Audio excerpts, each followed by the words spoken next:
Throughout this Udemy course, I will use simple English to explain a number of technical concepts. I will not ask you to answer the technical explanation of a Kotlin or Android concept that has not been previously explained in a non-technical language. A note to Java programmers who are new to Kotlin: if you have done some Java programming, then things are about to get weird. You might even swear that I have made some errors. Perhaps you might even think that I have forgotten to add semicolons to the ends of all the lines of code. I urge you to keep watching our video lecture, because I think you will discover that Kotlin has some advantages over Java. Because it is more succinct and expressive, learning Java still has its place because most of the Android APIs is still Java. And even if the entire Android community were to drop Java immediately, and they haven't, there will still be legacy Java code for years to come. I want continually point out the differences between Java and Kotlin, because there are so many and such an analysis is not unnecessary. If you are interested, I recommend search in Google, and you will find sufficient answer to your questions.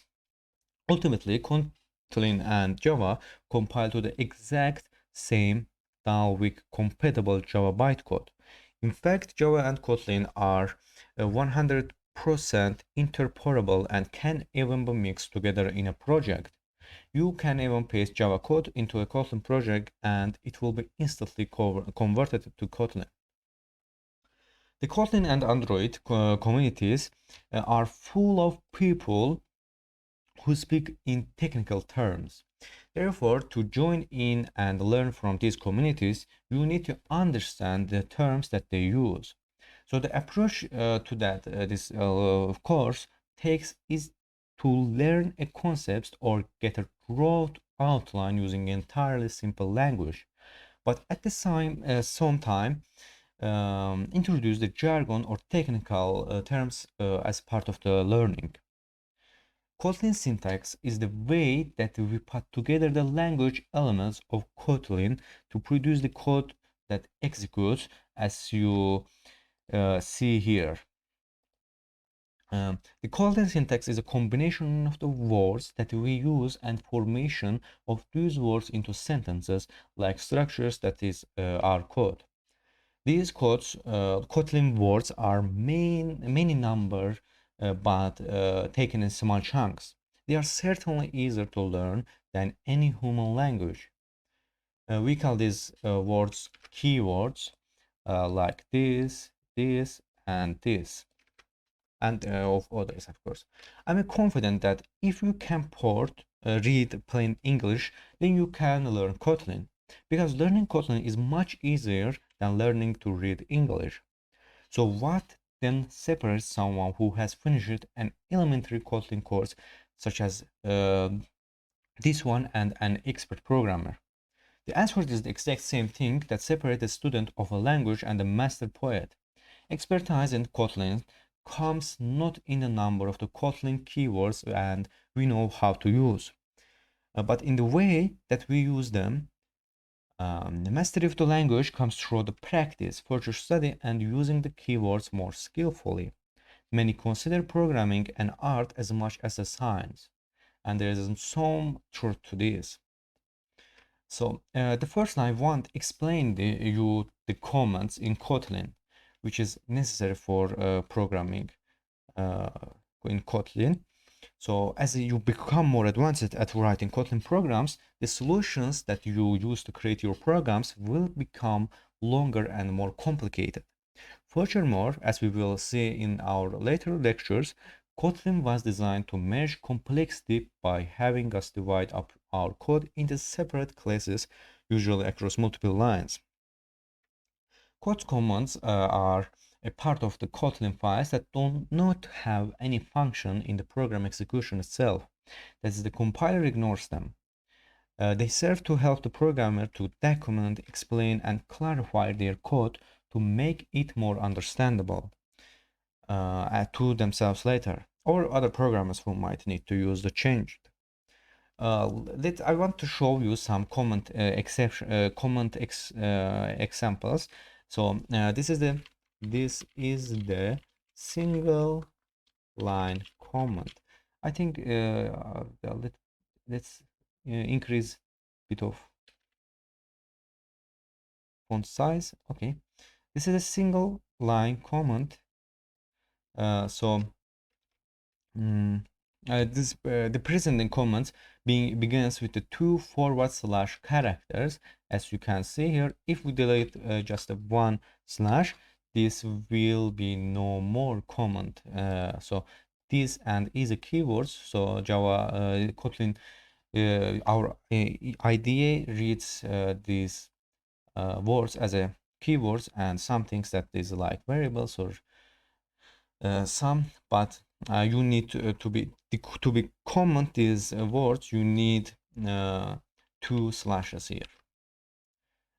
So anything on that line is for people only, whereas anything on the next line, unless it's another comment, needs to be synthetically correct Kotlin code. For example, this code is comment, but this is not comment. As you can see here, this is not commented, and the Java will compile it and then error because there is not such a code here, and this is incorrect code. We can use multiple single line comments like this. Line comment line number 2 and comment line number 3. So we can, as much as we want, we can use these comments for explanation, but more that every explanation of our code is not necessary because it takes long time. Single line comments are useful if we want to temporarily disable a line of code. So we can put double slash in front of the code and it will not be included in the program. As you can see here, there is a two codes that we have main method here on create that overridden by app compatibility. When our app runs, these two codes is runs because the first code is, I will explain later. The second code is assigning our activity main layout to main activity here. So if we comment this code, this code is will no longer the runnable, and Java will not compile it as a code, but instead it will compile it as a comment. But it will not compile, of course, because comments in Java is not compiling. It just the compilers just ignore the code here, the comment here.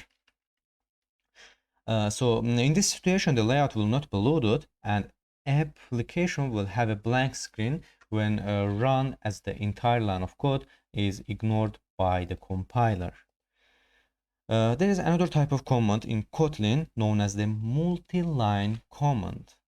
The multi-line command is useful for longer commands that span across multiple lines and for adding things such as copyright information at the top of the code file. Like the single line command, a multi-line command can be used to temporarily disable code. In this case, usually across multiple lines.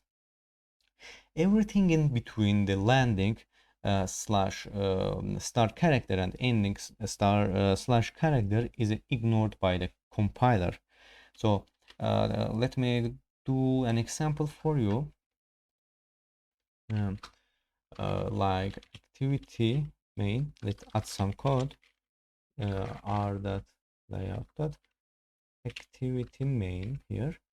As you can see here, we have 3 lines of code here, but if this code is causes some errors, we can comment this for testing our another lines of code. So for commenting multi-line codes, you just need to put these symbols here, and as you can see here, because we don't close our comment section here, these two brace comments as well, and our code throws an error here. So after commenting this, we're gonna comment the r.layout activity mains class after.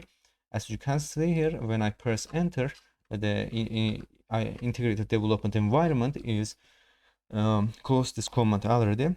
So this method throws an exception here as well, because this needs the super.onCreate method to be successful use.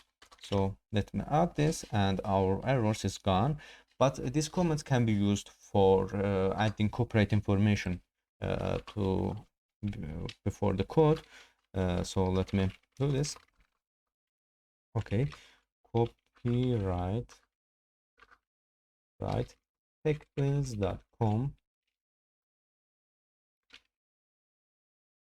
As you can see here, we added our copyright information. For example, this is not a real one or licensed one.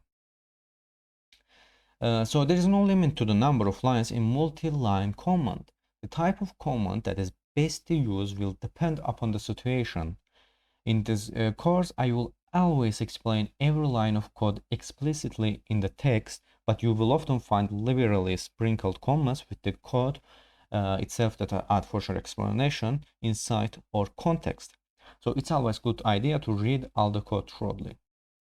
So in Kotlin, we have variables as well, which I will discuss in a later lecture.